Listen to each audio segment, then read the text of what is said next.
अस्सलाम वालेकुम। पिछला लेक्चर हमारा cells unit of structure and function उसके मतलब था। तो आज हम ये डिस्कस करेंगे कि modern technique to separate various cell components and study their function. तो इसमें हम ये देखेंगे कि सेल को हम कैसे स्टडी कर सकते हैं। तो सेल को कंपाउंड माइक्रोस्कोप या जिसको हम लाइट माइक्रोस्कोप कहते हैं, चाहे इलेक्ट्रॉन माइक्रोस्कोप, उसके ज़रिए भी स्टडी कर सकते हैं। तो दोनों के मुताबिक पहले आपको बताया जा चुका है कि जो कंपाउंड माइक्रोस्कोप होती है उसमें लाइट का यूज़ होगा, तो जबकि इलेक्ट्रॉन माइक्रोस्कोप में बीम ऑफ इलेक्ट्रॉन वो इस्तेमाल होते हैं। तो जहाँ पर ये जो मॉडर्न टेक्निक है, इसका पहला जो स्टेप होता है उसको सेल फ्रैक्शनेशन का नाम दिया जाता है।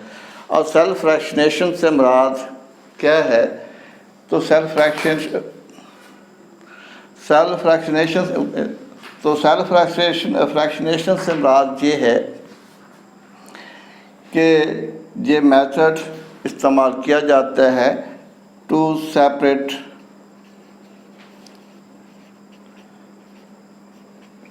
various components of cell, the various cell components,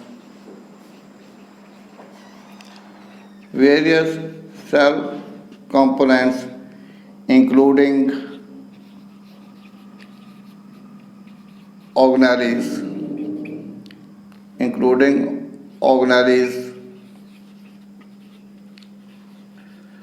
तो इसको सेल फ्रैक्शनेशन कहा जाता है। अब सेल फ्रैक्शनेशन में एक चीज़ को सामने रखा जाता है कि ऑर्गेनेल्स का जो फंक्शन है वो मेंटेन रहे, और उनका जो फंक्शन है मेंटेन रखा जाएगा, मेंटेन्ड देयर फंक्शन, उनके फंक्शन को मेंटेन रखा जाएगा, उसको सेल फ्रैक्शनेशन कहा जाता है। अब इसमें जो टिश्यूज़ या ग्रुप ऑफ सेल्स वो लिए जाती हैं और उनको एक स्पेशल इंस्ट्रूमेंट की मदद से, उसके लिए हम ब्लेंडर का इस्तेमाल कर सकते हैं, तो उसकी मदद से उनकी जो सेल मेम्ब्रेन है उसको रिमूव किया जाता है, और जिसके नतीजे के तौर पर सेल के जो कंपोनेंट्स होते हैं वो अलहदा हो जाते हैं, और उनके अलहदा होने से एक टाइप का मिक्सचर डेवलप होगा जिसको होमोजेनाइड मटेरियल कहा जाता है।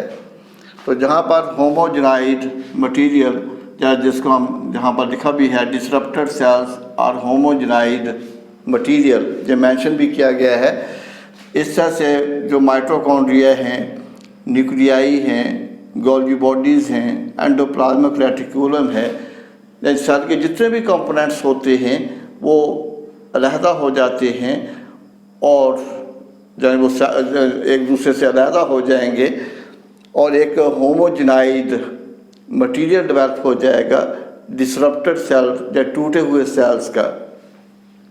अब ये जो होमोजेनाइड मटेरियल होगा, डिसरप्टेड सेल्स होंगे, उनको फिर आगे सेंट्रीफ्यूज किया जाता है, यानी जहाँ पर सेंट्रीफ्यूगेशन का प्रोसेस होगा।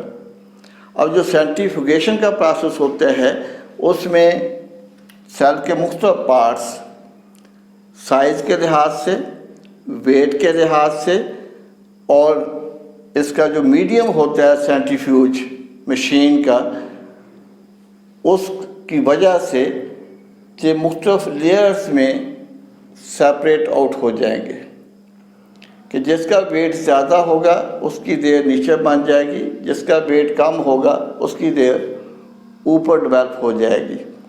इस तरह से डिसरप्टेड सेल्स जो होमोजेनाइज्ड मटेरियल, उसको जब हम सेंट्रीफ्यूज करेंगे, तो आपने पढ़ा होगा मैट्रिक में एक सेंट्रीफ्यूगल फोर्सेस होती हैं, सेंट्रीफ्यूगल फोर्सेस होती हैं। जो मरकज़ से अवे हों उनको सेंट्रीफ्यूगल कहा जाता है, जो मरकज़ की तरफ हों उनको सेंट्रीपिटल कहा जाता है।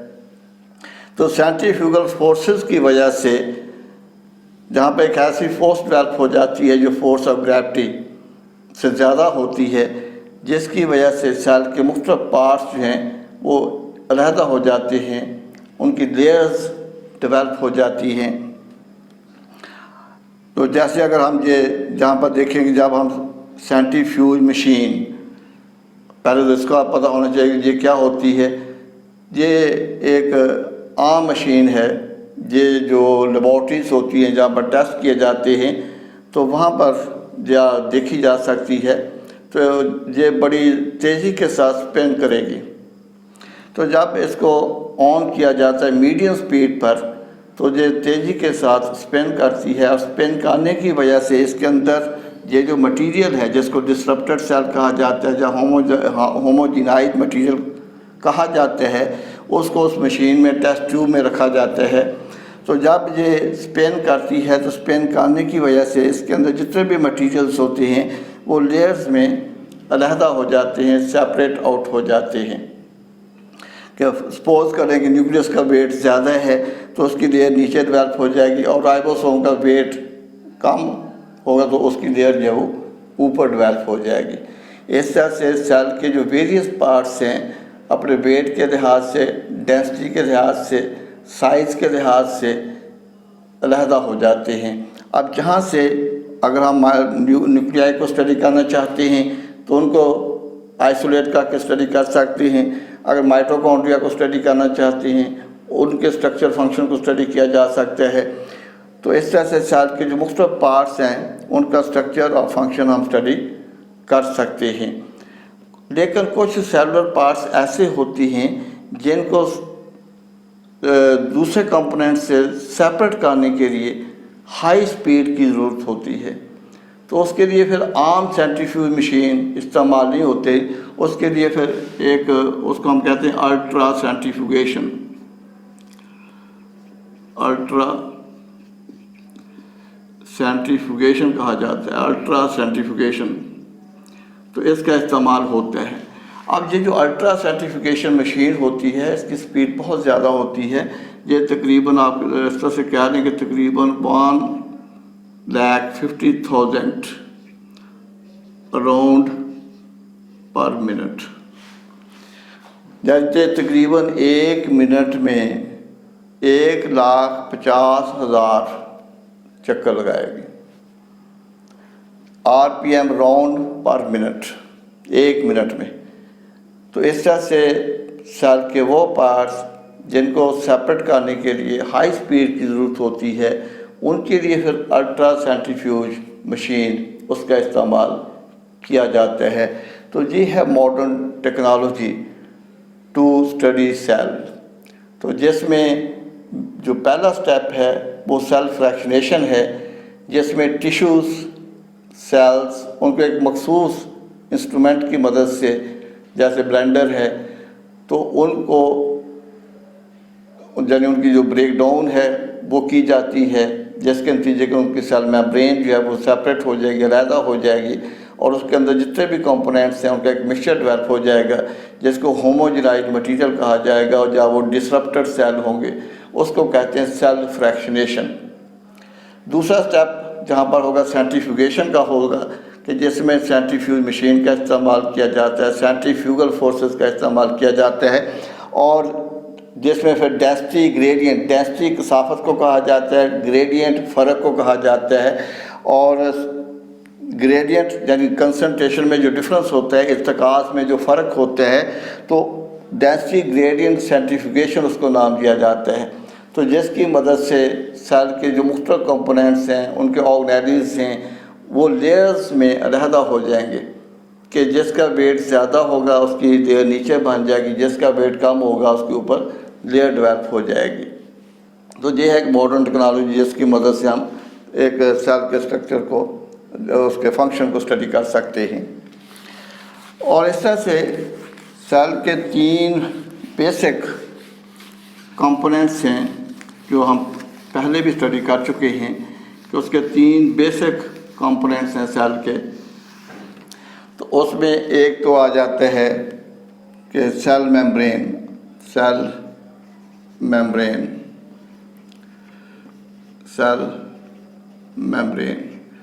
एंड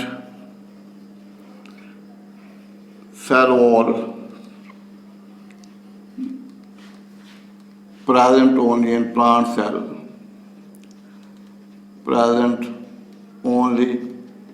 in plant cell, जो सिर्फ प्लांट सेल में मौजूद होगी, जबकि सेल मेम्ब्रेन तमाम सेल्स की मेम्ब्रेन मौजूद होती है, जबकि सेल वॉल प्लांट सेल में होगी, एनिमल सेल में नहीं होगी। और दूसरा साइटोप्लाज्म होगा, इसका जो बेसिक कंपोनेंट है साइटोप्लाज्म होगा, साइटोप्लाज्म एंड ऑर्गेनेलिस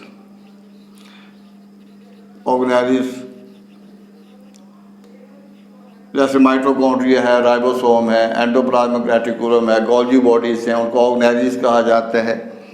और तीसरा इसमें होगा न्यूक्लियस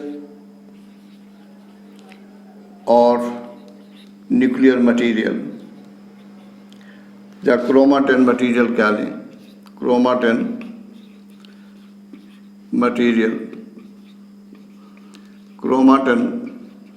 मटेरियल, तो जो कि चेंज हो जाता है किसमें, क्रोमोसोम्स में चेंज हो जाता है, क्रोमोसोम्स में।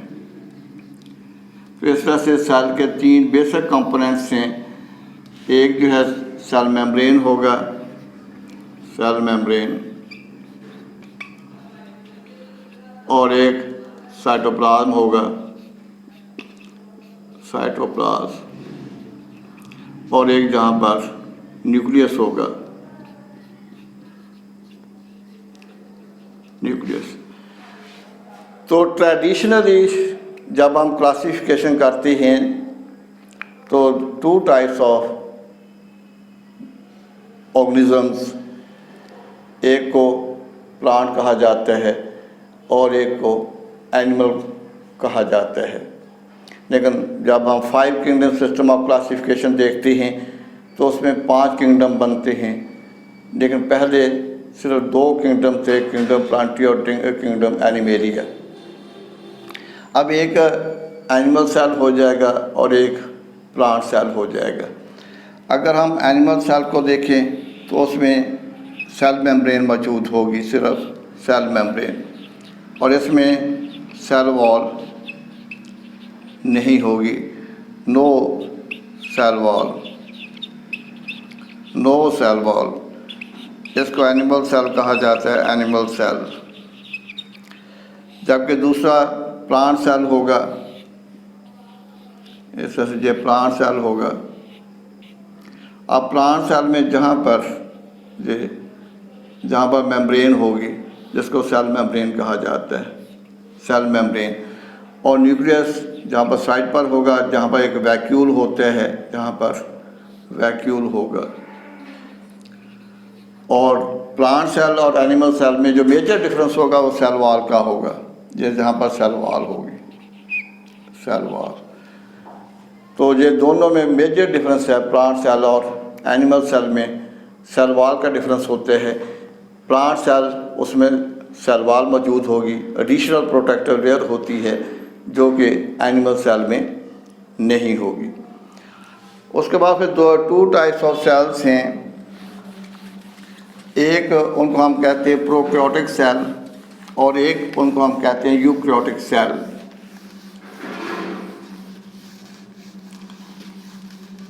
प्रोकैरियोटिक सेल और यूकैरियोटिक सेल। प्रोकैरियोटिक सेल और यूकैरियोटिक सेल।